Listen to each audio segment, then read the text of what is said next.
What's good, babies? It's me again, and it's day 15 in our How to Write a Book in 30 Days series. So, really quickly, my name is T Styles. I own and operate the Cartel Publications, and I own and operate the Elite Writers Academy, where I teach people how to build their book businesses. That always feels like a tongue twister.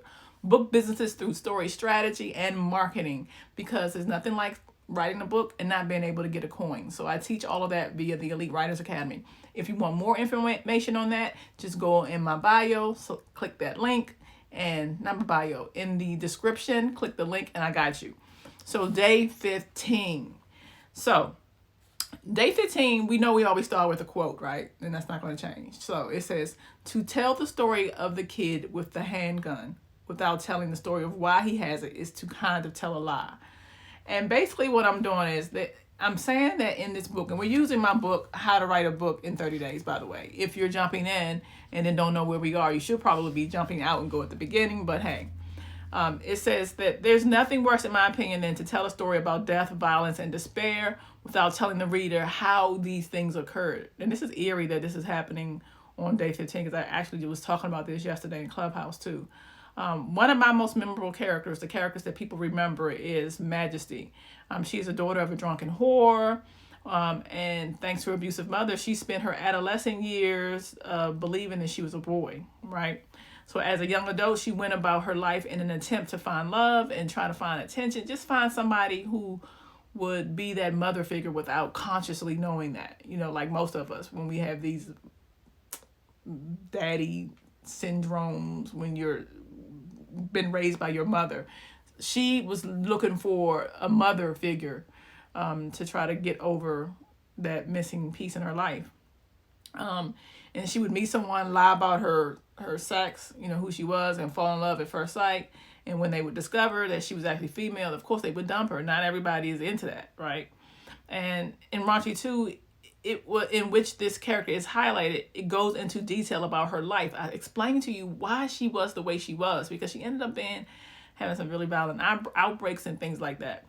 I went into detail. It is your duty as a writer, if you're going to be telling these types of stories, to give background on what has occurred, because that's what it is that we're doing, right? We're trying to figure out, as writers, that's why I always call this journalists sometimes, what has caused us to be the way that we are.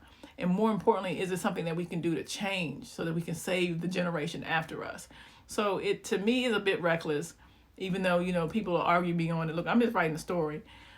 It can be a bit reckless at times to write stories of violence without saying how it happened. And to me, it's your duty to give us the journey. The only thing or person who I say is not required to actually arc in any kind of way is the villain. The villain can be as terrible as he was in the beginning as in the end. You can give brief description on why he's that way, but you have more flexibility of saying, because it is what it is. So I want us to remember that as writers, specifically if we're writing these types of stories, to do your best without bogging down your book or weighing it down, to explain what are the things that have caused this character to be the way he or she is. Okay, so creative exercise for the day. Think about your main character. What kind of parents did they have? How did their parents treat them? Were they abused? Think clearly and write your responses below. And really think about it. You know, don't go back and change, y'all. You know, we always say don't go back, keep moving.